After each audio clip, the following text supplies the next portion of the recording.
I haven't done much in the way of videotaping since I made the decision to cut the car in half and remove the 3/8 inch spacers or cushions from between the frame and the front part of the car. That lowers the front part of the car and brings the doors back up a little bit better in line. This door right now, while you can see it's not necessarily aligned, it will align. I've had it aligned before, but then I took it off to strip it down. So I've got a less of a gap up here, and when I raise it another 1/4 of an inch, I think that will work out fine. I've got all decent gaps around the rest of the door.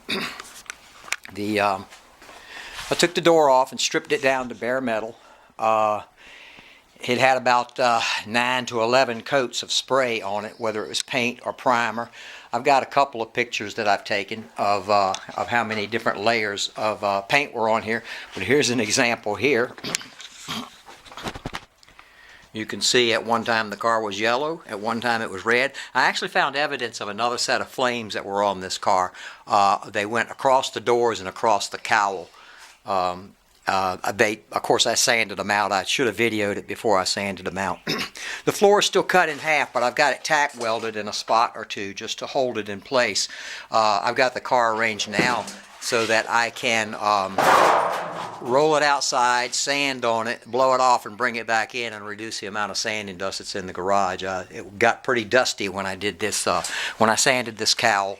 And these doors, I took them outside, I think. I rolled them outside. I will take that door on that side, I will take it off when I'm ready to put a epoxy coat of primer or a 2K coat of primer on this thing for smooth sanding and painting.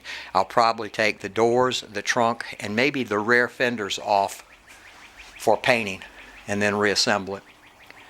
But this is where I'm at right now. That's all I've done is finish lowering the front and started stripping the car. Stripping the car is quite difficult because it's so many different layers of paint on it. But I'll keep at it. We'll see how long it takes to get it stripped. The plan was to have it back on the road by mid-spring. I don't see that happening now. It might even be fall before I can get it complete. There's several other things I've discovered that I want to do on it while it is stripped down or while I've got it taken apart. And so I'll try and get those things done as well.